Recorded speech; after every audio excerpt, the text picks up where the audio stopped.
राधे राधे दोस्तों। आज मैं आपको एक बहुत अच्छी कहानी सुनाने जा रही हूँ। अगर आपको मेरी कहानी अच्छी लगे तो मेरे चैनल को लाइक, सब्सक्राइब और शेयर ज़रूर करना। रोशनी, तुम तो जानती ही हो पिताजी के जाने के बाद माँ कितनी अकेली हो गई है और ऊपर से अब उनकी तबीयत भी ठीक नहीं रहती है। तो मैं सोच रहा था कि अब माँ जी को हम इस घर में ले आते हैं। माँ इस घर में हमारे साथ रहेगी तो गोलू के साथ उनका दिल लगा रहेगा और गोलू को भी दादी का प्यार मिल जाएगा और तुम्हें भी उसे संभालना नहीं पड़ेगा। रोशनी, बस मुझे तुमसे यही कहना था कि मेरी मम्मी को अपनी ही माँ समझना, उन्हें कभी भी सासू माँ मत समझना। पिताजी के जाने के बाद उनकी ज़िंदगी में एक अकेलापन सा आ गया है। मुझसे वादा करो कि तुम उस अकेलेपन को भरने में मेरी मदद करोगी। अपनी माँ के लिए चिंतित सौरभ ने अपनी पत्नी रोशनी से कहा। हालांकि सासू माँ के साथ रहने की रोशनी की बिल्कुल भी इच्छा नहीं थी, लेकिन अपनी पति की इच्छा के विरुद्ध नहीं जा सकती थी। इसीलिए उसने बोला, ठीक है। एक मुस्कुराहट के साथ उसने हाँ कर दी। अगले दिन सौरभ अपनी माँ सीमा जी का सामान पैक करवाकर उन्हें अपने साथ घर ले आया। माँ, बस एक बात याद रखिए कि ये घर मेरे और रोशनी से पहले आपका है। इस घर में वही होगा जो आप चाहेंगी। सौरभ की बातें सुनकर जहाँ सीमा जी को अपने बेटे पर गर्व हो रहा था, वहीं रोशनी अंदर ही अंदर जल भुन रही थी। सीमा जी ने आते ही रसोई घर का सारा काम संभाल लिया। रोशनी भी अब घर के काम से निश्चित हो गई थी। रोशनी का मायका शहर में ही था, लेकिन यह सोचकर कि उसके पति का खाना कौन बनाएगा, रोशनी अपने मायके रहने नहीं जा पाती थी। लेकिन अब सीमा जी के आने के बाद रोशनी अपने बेटे को लेकर अपने मायके चली गई। चलो, एक बात तो अच्छी हुई जो तुम्हारी सास यहाँ रहने आ गई। अब तुम किसी भी समय और कितने भी दिन तक हमारे घर रहने आ सकती हो, अपने मायके आ सकती हूँ। हाँ माँ, वो तो ठीक है, लेकिन तुम्हारा दामाद तो पूरा श्रवण कुमार है, अपनी माँ का तो हद से ज़्यादा ख्याल रखता है। बेटा, तुम्हारी सास बहुत सीधी सादी है। ये सीधापन देखकर ही उन्होंने तुम्हारे पति को मुट्ठी में किया हुआ है, लेकिन तुम उनकी इस माया जाल में बिल्कुल मत आना, नहीं तो वो तुम्हें भी अपनी उंगलियों पर नचाएंगी। इसलिए अपनी सास से सारा जो हो सके, जितना हो सके होशियार ही रहना, और ज़्यादा परेशान करे तो उन्हें अपने घर चले जाने के लिए कह देना। अभी रोशनी का अपने मायके में पहला ही दिन था कि उसकी माँ ने उसके साथ ऐसा अनमोल ज्ञान बांटना शुरू कर दिया, या यूँ कहें कि अपनी बेटी को अपने पैर पर कुल्हाड़ी मारने की सलाह देनी शुरू कर दी। कुछ दिन यूं ही बीत गए। आज सौरभ का जन्मदिन था और रोशनी भी मायके से आने वाली थी, तो सौरभ रोशनी को मायके से लाने चला गया। सीमा जी को अपनी तबीयत कुछ ठीक नहीं लग रही थी, तो थोड़ी देर के लिए बिस्तर पर लेट गई। लेटे लेटे याद करने लगी कि किस तरह वर्षों पहले वो अपने बेटे के जन्मदिन पर उसकी पसंद का खाना और केक बनाकर उसे सरप्राइज़ दिया करती थी। आज अब इतने वर्षों के बाद वह सौरभ के साथ है, तो उन्होंने उसे फिर से सरप्राइज़ देने का सोचा और बीमार होने के बावजूद भी सौरभ की पसंद का केक और अन्य लजीज व्यंजन बनाने में जुट गईं। बड़ी प्रसन्नता के साथ बेटे बहू के आने से पहले पहले सब कुछ तैयार करके रख दिया और कुर्सी पर बैठकर बच्चों के आने का इंतज़ार करने लगी। सोचकर मन ही मन खुश हो रही थी कि कितने दिनों बाद अपने बेटे को सरप्राइज़ देकर उसका बचपन याद दिलाएंगी और कितने ज़्यादा मज़ा आएगा जब उसे उसका पसंदीदा केक मिलेगा। करीब 1 घंटे के बाद गाड़ी के हॉर्न की आवाज़ सुनाई दी, तो सीमा जी ने दरवाज़ा खोला और सौरभ और रोशनी सामने खड़े थे। वह अन्य सामान निकाल रहे थे तो सीमा जी गोलू को उठाकर अंदर ले आईं। इतने दिनों बाद गोलू से मिलकर सीमा जी के चेहरे पर अलग ही मुस्कान थी। बेटा बहू जैसे ही अंदर आए तो हैरान हो गए। घर खाने की खुशबू से महक रहा था। सौरभ बाथरूम से हाथ धोकर आया। इतने में सीमा जी फटाफट रसोई घर में केक उठाकर ले आईं और सारा खाना टेबल पर लगा दिया और सौरभ के आते ही बोली, जन्मदिन मुबारक हो बेटा, जुग जुग जियो। इतने वर्षों बाद माँ के हाथ का बना केक देखकर सौरभ बहुत खुश हो गया। सौरभ ने जैसे ही केक काटा तो सीमा जी उसे केक खिलाने लगी। इतने में बहुत इतने में बहू टपक कर बोली, अरे यह क्या कर रहे हो आप? और इतना सब बनाने की क्या ज़रूरत थी? कम से कम फ़ोन करके पूछ तो लिया होता। हम तो बाहर से खाना खाकर आए हैं। बहू की बात सुनकर सीमा जी कुछ हैरान सी हो गईं। तो सौरभ बोला, माँ वो बात यह है कि रोशनी के भाई बहन पार्टी की जिद कर रहे थे, इसलिए हम लोगों ने बाहर ही खाना खा लिया। लेकिन माँ, बाहर आपके हाथ के खाने जैसा स्वाद कहाँ था? मुझे तो ये खाना देखकर दोबारा भूख लगी आई। सौरभ ने केक का टुकड़ा मुंह में डालते हुए कहा। तो सीमा जी ने खुश होकर प्लेट में खाना परोस दिया। जैसे ही सीमा जी गोलू को थोड़ा सा केक खिलाने लगी तो बहू ने गोलू को झट से उठा लिया। नहीं माँ, हमें गोलू को भी खाना खिला दिया है। उसका पेट भरा हुआ है। अभी यदि ज़्यादा खाना खाएगा तो कहीं तबीयत खराब ना हो जाए, और मुझे भी भूख नहीं है। कहते हुए बहू गोलू को लेकर कमरे से चली गई। लेकिन सौरभ ने भूख ना होते हुए भी अपनी माँ का दिल रखने के लिए चपाती खा ली। यह सब देखकर सीमा जी की आत्मा तृप्त हो गई। लेकिन कुछ सोचते हुए अपने कमरे में बैठी हुई रोशनी के कलेजे पर सांप लौट रहे थे। खाना खाकर जैसे ही सौरभ अंदर आया तो रोशनी का फूला हुआ मुंह देखकर कारण पूछा। तो रोशनी तो जैसे ही उस पर बरसने को तैयार बैठी थी। मुझे यह बात नहीं समझ आ रही कि जब भूख नहीं थी तो खाना खाने की क्या ज़रूरत थी तुम्हें? अरे पर मेरी माँ ने मेरे जन्मदिन के लिए इतने दिल से खाना बनाया, मेरा फेवरेट केक बनाकर रखा। उससे खाने से मैं अपनी माँ का प्यार महसूस करता हूँ, तो मैं उसे कैसे नहीं खाता? अच्छा, 10 दिन पहले की ही बात है, जब आप मुझे मायके छोड़ने गए थे तो मेरी माँ ने भी आपके लिए खाना बनाकर रखा हुआ था। लेकिन आपने उस समय यह कहकर मना कर दिया कि मैं घर से खाकर आया हूँ, पेट में बिल्कुल जगह नहीं है, और यहाँ अपनी माँ के हाथ का बनाया खाना खाने के लिए पेट में जगह बन गई। तो इसका मतलब मेरी माँ के लिए कोई कद्र नहीं आपके दिल में? उनके खाने की भी थोड़ी सी इज्जत कर लिया करते। रोशनी की बात सुनकर सौरभ भड़क उठा। किस बात को कहां से कहां ले जा रही हो? कुछ समय नहीं आता?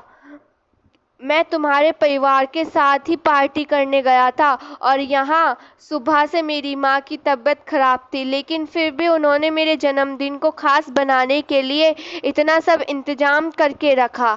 हम बाहर से पार्टी करके आए, इस पर भी उन्हें कोई एतराज़ नहीं। यदि मैंने उन्हें खुश करने के लिए थोड़ा सा खाना खा लिया तो इसमें तुम्हारे परिवार की बेइज्जती कहाँ से हो गई?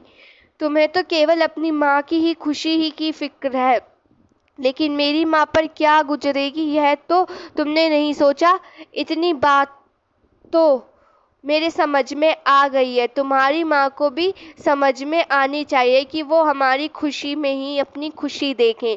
यदि एक दिन उनके हाथ का बनाया खाना नहीं खाते तो कोई आसमान नहीं टूट पड़ता। दोनों पति पत्नी एक दूसरे के ऊपर जोर जोर से चिल्ला रहे थे, और यह बातें सीमा जी को बाहर तक सुनाई दे रही थी। बहस खत्म होने का नाम ही नहीं ले रही थी, और इधर सीमा जी यह देखकर हैरान थी कि उनकी बहू के दिल में उनके लिए कितना जहर भरा हुआ है, क्योंकि आज तक उन्होंने अपने बेटा बहू की ज़िंदगी में कभी हस्तक्षेप नहीं किया था। बेटे की शादी करने के बाद जब रोशनी उनके घर आई थी तो उन्हें ऐसा लगा था कि उनके जीवन में बेटी की कमी पूरी हो गई। उन्होंने रोशनी को कभी बहू समझा ही नहीं, लेकिन इस पर भी वह खुश नहीं थी। यह सोचकर सीमा जी बहुत उदास हो गई। मन ही मन सोचने लगी कि बेटे की बात मानकर यहाँ क्यों चली आई। खैर, जैसे तैसा मामला शांत हो गया। कुछ ही दिन बीते कि बहू रोशनी सीमा जी के पास आई और बोली, माँ जी, विदेश से मेरे बड़े भाई और भाभी आए हुए हैं, तो मैं आज रात उन्हें खाने पर बुलाया है। उनके साथ साथ मेरे परिवार के सभी लोग भी रात को घर पर आ रहे हैं। कुछ मिलकर मेरा घर के 10 लोग हो जाएंगे और यहाँ हम लोग भी हैं। तो आज रात के लिए आप 15 लोगों का खाना बना दीजिएगा। मुझे कुछ सामान लेने के लिए मार्केट जाना है। इतने समय बाद भैया भाभी आ रहे हैं तो उनके लिए कुछ गिफ्ट भी लाने हैं। बहू, आजकल के ज़माने में तो ऑनलाइन भी खाना ऑर्डर किया जा सकता है, तो परेशान क्यों होना, खाना बाहर से मंगवा लो। माँ जी, आप तो जानती ही हैं कि मेरे पिताजी की तबीयत खराब रहती है और बाहर का खाना उनके लिए ठीक नहीं है। और फिर मेरे भैया भाभी क्या सोचेंगे कि अपने घर पर बुलाया और अपने हाथ का बना खाना भी ना खिलाया। तुम्हारी बात ठीक है बहू, यदि घर का बना खाना इतना ही ज़रूरी है तो मैं खाना बना देती हूँ। डिनर की तैयारी करने के लिए सीमा जी दोपहर से ही काम में जुट गई। बिना रुके लगातार काम करते रहने से कमज़ोरी महसूस होने लगी। फिर भी यह सोचकर काम में लगी रही कि अगर बैठ गई तो खाना नहीं बन पाएगा। लेकिन थोड़ी ही देर में उन्हें चक्कर आने लगे तो जाकर सोफे पर बैठ गई। तब तक सौरभ भी आ चुका था। अपनी माँ की ऐसी हालत देखकर तुरंत उन्हें चेकअप के लिए ले गया तो पता चला कि बीपी लो हो गया था। माँ की तबीयत बिगड़ी हुई देखकर सौरभ ने रोशनी को प्रोग्राम कैंसिल करने के लिए कहा। 2 घंटे बाद जब तबीयत कुछ ठीक हुई तो सौरभ अपनी माँ को लेकर घर आया। रोशनी ने अपने परिवार के लोगों के आने का प्रोग्राम तो कैंसिल कर दिया, लेकिन अगले दिन रोशनी ने अपनी सासू माँ को खूब खरी खोटी सुनाई। ऐसी कौन सी बीमारी थी सासू माँ जो 2 घंटे में ही ठीक हो गई। साफ साफ क्यों नहीं कहते कि मेरे परिवार वालों का इस घर में आना आपको पसंद नहीं है, इसलिए आप बीमारी का नाटक कर रही थी। इस पर सासू माँ ने कहा, बेटा, मेरी तबीयत सच में खराब थी, मैं भला नाटक क्यों करूँगी। लेकिन रोशनी ने अपनी सासू माँ का यकीन नहीं किया। उसके बाद वो वहाँ से चली गई। बहू के व्यवहार से कभी कभी तो सीमा जी का उस घर में दम घुटने लगता था। कई बार अपने बेटे सौरभ को अपने पुराने घर वापस ले जाने के लिए कह चुकी थी, पर सौरभ उन्हें वापस जाने नहीं देना चाहता था और हमेशा उस बात को टाल देता था। लेकिन गोलू अपनी दादी के साथ काफ़ी घुल मिल गया था। उसे दादी का साथ बहुत अच्छा लगता था, तो रात को भी मक्खन चोर की कहानी सुनते सुनते अपनी दादी के पास ही सो जाया करता था। सीमा जी गोलू के सहारे ही अपना समय काट लेती थी। एक दिन रोशनी बाजार में खरीदारी के लिए गई हुई थी तो गोलू को दादी के पास ही छोड़ गई। दादी, भूख लगी है, कहते हुए गोलू सीमा जी से कुछ खाना मांगने लगा। गोलू को खाना देने के लिए जैसे ही सीमा जी किचन में गई तो फर्श पर पानी गिरा होने के कारण एकाएक उनका पैर फिसल गया और वो नीचे गिर गई। कमर में बहुत तेज दर्द शुरू हो गया। सीमा जी उठने में असमर्थ थी, फिर भी जैसे तैसे करके फ़ोन के पास पहुंची और अपने बेटे को फ़ोन लगाकर सारी बात बता दी। सौरभ जल्दी से घर पहुंचा और अपनी माँ को बिस्तर पे लेटाया, रोशनी को फ़ोन लगाया। रोशनी, माँ रसोई घर में अचानक फिसल गई है और दर्द के कारण कराह रही है। मुझे उन्हें डॉक्टर के पास ले जाना है। मैं गोलू को अकेले घर पर नहीं छोड़ सकता, तुम जल्दी से घर आ जाओ। हे भगवान, एक तो जब से आई है तब से बीमारी का बहाना किए बैठी है, अब ये नई मुसीबत। ना जाने यह माँ बेटा मुझे चैन से जीने भी देंगे या नहीं। मन ही मन बड़बड़ाते हुए रोशनी घर पर आ गई। डॉक्टर को दिखाया और जांच करवाई गई तो डॉक्टर ने बताया कि उनकी मांसपेशियों में खिंचाव आ गया है, लेकिन चिंता की कोई बात नहीं है। डॉक्टर ने कुछ समय के लिए उन्हें बेड रेस्ट करने की सलाह दी। डॉक्टर की बात सुनकर सौरभ को कुछ तसल्ली हुई। उसने अपनी पत्नी को माँ का ख्याल रखने के लिए सख्ती से हिदायत दी और एक काम वाली बाई भी लगा दी ताकि माँ का ख्याल रखते हुए रोशनी पर बाकी कामों का बोझ ना पड़े। सौरभ की हिदायत पर रोशनी भी अपनी सासू माँ का पूरा ख्याल रखने लगी, उन्हें कोई काम नहीं करने देती। रोशनी की माँ को जब अपनी समधन के बारे में पता चला तो उन्होंने भी हाल चाल जानने के लिए सीमा जी को फ़ोन किया। चिंता मत कीजिए समधन जी, जल्दी ही आप बिल्कुल ठीक हो जाएंगी। बच्चे आपका अच्छे से ख्याल तो रख रहे हैं ना? अरे बच्चे तो मेरे बहुत ख्याल रख रहे हैं और रोशनी तो मुझे बिस्तर से उठने ही नहीं देती है, सीमा जी मुस्कुराते हुए कहने लगी। कुछ दिन बीते, सीमा जी अब पहले से अच्छा महसूस कर रही थी। एक दिन उन्होंने अपने पुराने घर में जाने की इच्छा जताई। बस बेटा बहुत सेवा करवा ली तुम लोगों से, अब मैं अपने घर वापस जाना चाहती हूँ। इस पर सौरभ कहने लगा, माँ यह आपका ही घर है, अब आप यहीं रहोगी, कहीं और क्यों जाना है? सोचो अगर आप उस घर में अकेली होती और यह घटना वहाँ हो जाती तो कौन देखने आता आपको? माँ बेटे की यह बात रोशनी चुपचाप खड़ी हुई सुन रही थी और बिना कुछ बोले रसोई घर में चली गई। सीमा जी को उसके व्यवहार में फिर से बदलाव नजर आने लगे थे। रविवार के दिन रोशनी को किटी पार्टी में जाना था। सौरभ घर पर ही था तो रोशनी ने अपने बेटे गोलू को सौरभ के पास ही बिठा दिया। गोलू सौरभ को ज़्यादा परेशान ना करे इसलिए मोबाइल फ़ोन में गेम लगाकर उसके हाथ में थमाकर पार्टी में चली गई। अपने बेटे को फ़ोन पर लगा देखते हुए उसे यह ख्याल भी नहीं आया कि उसका मोबाइल अब अनलॉक हो चुका है और कोई भी उसके मोबाइल में मैसेज पढ़ सकता है। काफ़ी देर से गोलू मोबाइल पर गेम खेल रहा था। जब तक गोलू मोबाइल देखता था तब तक खुश रहता था, लेकिन सौरभ ने जैसे ही उसके हाथ से मोबाइल लिया तो वह रोने लगा। तो सौरभ गोलू के साथ बातें करने लगा। गोलू के साथ हंसते हंसते बातें करके रोशनी के मोबाइल पर लगातार मैसेज आ रहे थे। रोशनी कभी भी अपना मोबाइल अनलॉक नहीं छोड़ती थी और ना ही कभी सौरभ की दिलचस्पी होती थी यह जानने में कि रोशनी अपने मायके वालों से क्या बात करती है। मोबाइल बार बार बज रहा था तो सौरभ की नज़र एक मैसेज पर पड़ गई। रोशनी, तेरी सासू माँ ने वापस घर जाने के बारे में कुछ सोचा या नहीं? मुझे तो चिंता हो रही है मेरी बच्ची की कहीं अपनी सास की सेवा करते करते तू ही बीमार ना हो जाए।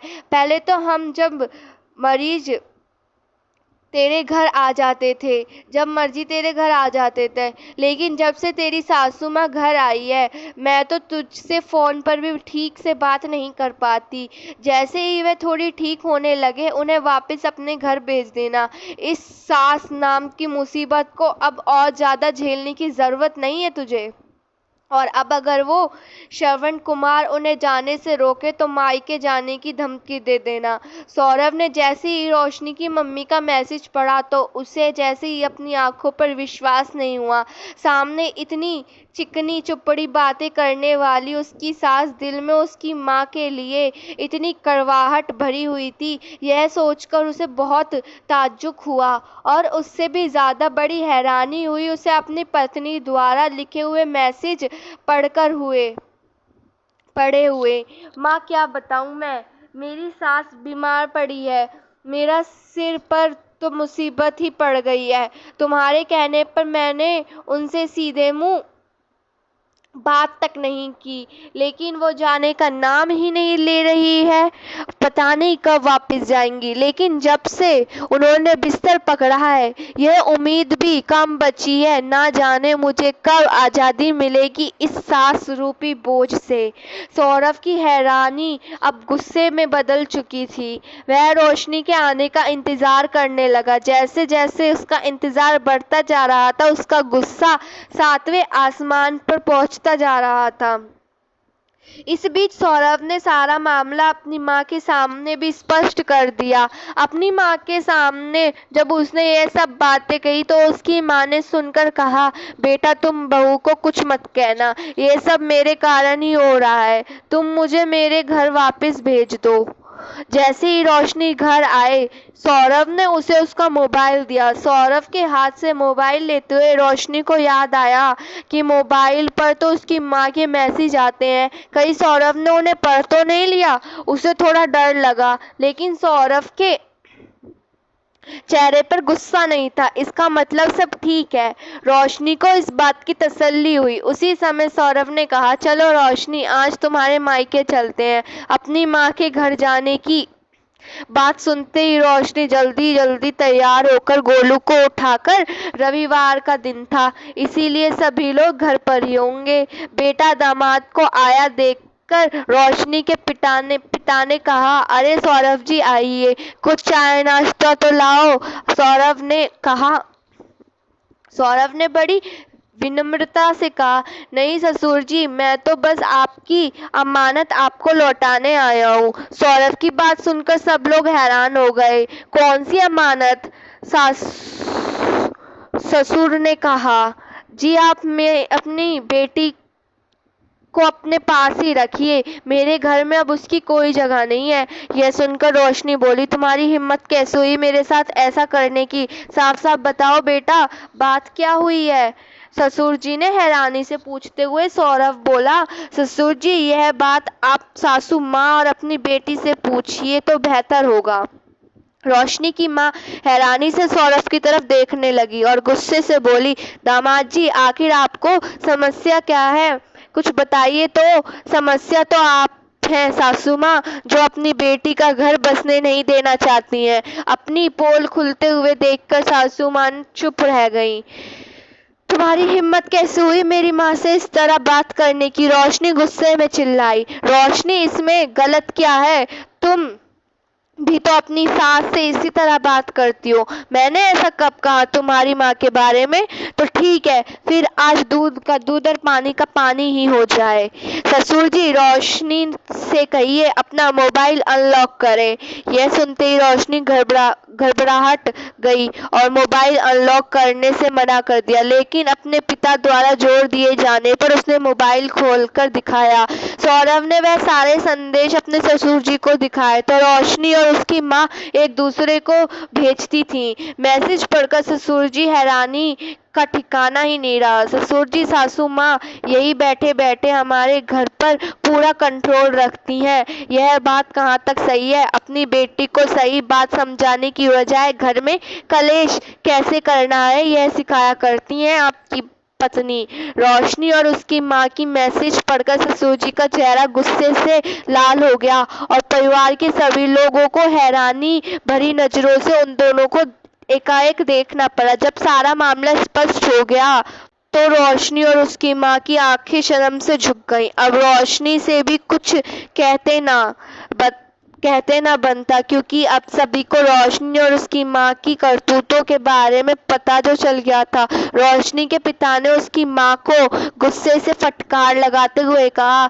कुछ तो शर्म की होती। तुम्हारी इन्हीं हरकतों के कारण हमारी एक बेटी तो पहले ही तलाक लेकर घर पर बैठी है और अब दूसरी का घर भी तोड़ने चली हो। और रोशनी, तुमने तो अनीति कर दी बिल्कुल ही, समझी?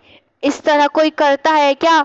माफी मांगो अपने पति से और रोशनी माफ़ी मांगने लगी और वह बहुत ही ज़्यादा शर्मिंदा महसूस करने लगी। उसके बाद ससुर जी कहते हैं, अच्छा हुआ बेटा आपने समय रहते इन सब बातों से हमें अवगत करा दिया। अपने ससुर जी के हाथ जोड़े देखकर सौरभ ने बड़ी विनम्रता से कहा, कोई बात नहीं पिताजी, यह तो मेरा फर्ज था। अपनी माँ के खिलाफ साजिश होते हुए देख खुद को रोक नहीं पाया।